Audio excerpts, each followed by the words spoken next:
As casas, no tempo de Jesus, eram construídas com um material que você jamais colocaria no chão da sua casa. A organização interna funcionava com apenas 4 tipos de móveis para toda a família. E a diferença entre uma casa rica e uma pobre podia significar a diferença entre acordar vivo ou morto na manhã seguinte. Durante 2000 anos, imaginamos Jesus entrando em lares que pareciam versões primitivas das nossas casas. Mas quando você descobrir com que materiais essas casas eram realmente construídas, como as famílias organizavam seus pertences sem armários ou cômodos separados, que utensílios domésticos eles usavam para cozinhar, comer e dormir, e por que uma pequena diferença na qualidade da construção definia quem sobreviveria às noites frias do deserto. Você vai entender que a vida doméstica há 2029 anos funcionava de um jeito tão diferente e inteligente, que mesmo os detalhes mais simples dos evangelhos ganham um significado completamente novo. Prepare-se para entrar literalmente dentro dessas casas e descobrir como era o dia a dia das famílias que Jesus conhecia. José levantou cedo e pisou descalço no mesmo chão onde dormia, o mesmo chão onde comia, o mesmo chão onde trabalhava como carpinteiro. Era feito de terra batida misturada com cal e palha. Quando secava, ficava liso e resistente como concreto. Durava décadas sem rachar ou desgastar. Esse chão da casa de Nazaré era dividido em 2 níveis. A parte mais baixa, cerca de meio metro abaixo da entrada, abrigava os animais da família. Uma cabra, talvez algumas ovelhas. Jesus cresceu ouvindo esses animais ruminando embaixo dos seus pés todas as noites. O calor que subiam do corpo deles aquecia a família durante o inverno. A parte mais alta do chão era onde a família vivia. Ali comiam, dormiam, trabalhavam, recebiam visitas. Não existiam divisórias. A casa inteira era praticamente um cômodo só. Durante o dia, José espalhava suas ferramentas de carpinteiro no chão. Serras, formões, esquadros. Trabalhava sentado, com as pernas cruzadas, moldando madeira para portas, janelas, arados. Maria preparava as refeições num canto específico do chão, onde havia pedras dispostas em círculo para fazer fogueira. Moía grãos numa pedra côncava. Amassava pão, cozinhava ensopados em panelas de barro. À noite, toda a família desenrolava esteiras de palha trançada e dormia lado a lado nesse mesmo chão. Uma esteira por pessoa. Nada de camas, colchões ou travesseiros como conhecemos. As esteiras eram o móvel mais versátil da casa. De manhã, serviam de cama. Durante o dia, viravam mesa para as refeições. À tarde, área de trabalho para costurar ou tecer. Quando uma esteira gastava, era remendada fio por fio. Quando ficava velha demais, virava tapete para limpar os pés na entrada. Jesus aprendeu desde pequeno a usar cada objeto para múltiplas funções.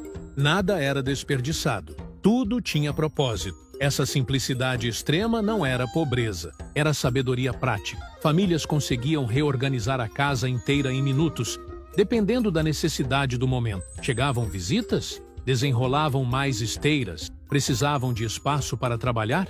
Recolhiam tudo para os cantos. Queriam celebrar uma festa? O chão virava salão de dança. Hoje levamos horas para rearrumar um cômodo. Eles faziam isso em segundos. O chão também servia como depósito. Grandes jarros de cerâmica ficavam semi-enterrados, guardando grãos, azeite, água, vinho. Era como ter uma despensa subterrânea. Esses jarros aguentavam o peso de pessoas caminhando por cima. Eram tão bem vedados que mantinham alimentos frescos por meses, sem refrigeração. A limpeza do chão era feita diariamente pelas mulheres, usando vassouras de galhos secos amarrados, não para tirar poeira. Poeira quase não existia no clima seco da Palestina. Era para manter a superfície lisa e livre de detritos que pudessem atrair insetos ou causar ferimentos nos pés descalços. Este chão simples, feito de terra e cal, foi onde Jesus deu seus primeiros passos, onde aprendeu o ofício de carpinteiro observando José, onde ouvia Maria contar histórias das Escrituras. Mas as paredes dessas casas guardavam segredos ainda mais fascinantes sobre como essas famílias conseguiam viver com tanto pouco. Numa parede de meio metro de espessura, cabiam todos os pertences de uma família inteira. As paredes das casas da Palestina não eram apenas estruturas de sustentação.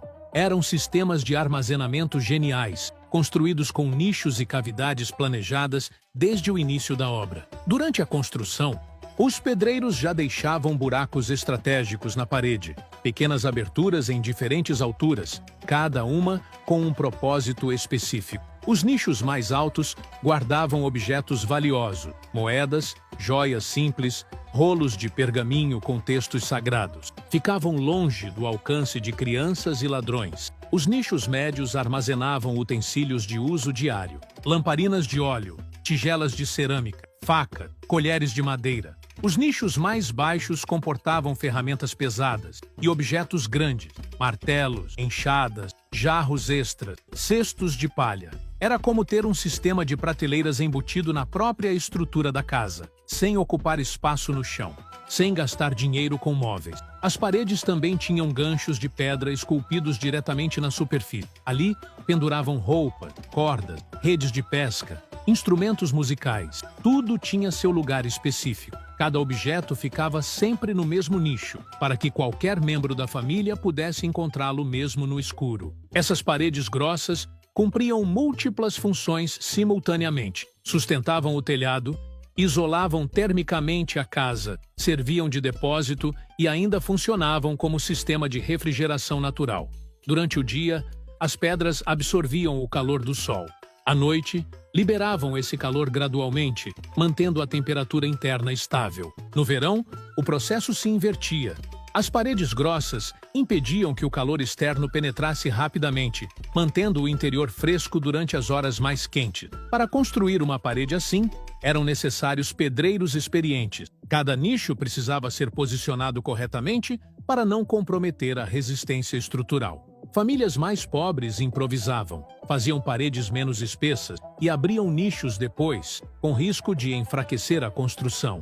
Famílias ricas contratavam os melhores artesãos que criavam nichos decorados, com bordas arredondadas e acabamento refinado. Dentro desses nichos, pequenos detalhes revelavam muito sobre cada família. Famílias religiosas mantinham rolos da Torá em nichos especiais, protegidos por tecidos finos. Famílias de comerciantes tinham nichos cheios de balanças, pesos, moedas de diferentes regiões. Famílias de artesãos organizavam ferramentas especializadas em nichos temáticos, um para instrumentos de carpintaria, outro para utensílios de tecelagem. Jesus cresceu conhecendo intimamente esse sistema. Sabia exatamente onde cada ferramenta de José ficava guardada. Aprendeu desde cedo a valorizar organização e funcionalidade. Essa experiência de viver com paredes multifuncionais influenciou muitas de suas parábolas posteriores. Quando falou sobre construir casas na rocha, sobre tesouros guardados em lugar seguro, estava usando referências que todos entendiam perfeitamente. Mas, acima dessas paredes inteligentes, havia uma solução arquitetônica ainda mais revolucionária para multiplicar o espaço habitável da casa.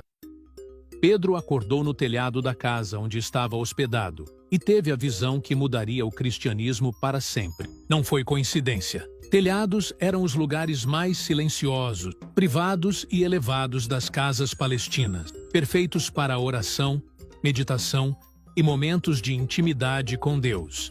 Ao contrário dos nossos telhados triangulares, os telhados da época de Jesus eram completamente planos. Funcionavam como um andar extra da casa, usado intensivamente pela família. A construção era engenhosa. Vigas grossas de madeira se estendiam de uma parede à outra. Sobre essas vigas, galhos menores eram entrelaçados, formando uma trama resistente. Por cima, camadas de palha, folhas e, finalmente, uma grossa camada de barro misturado com cal.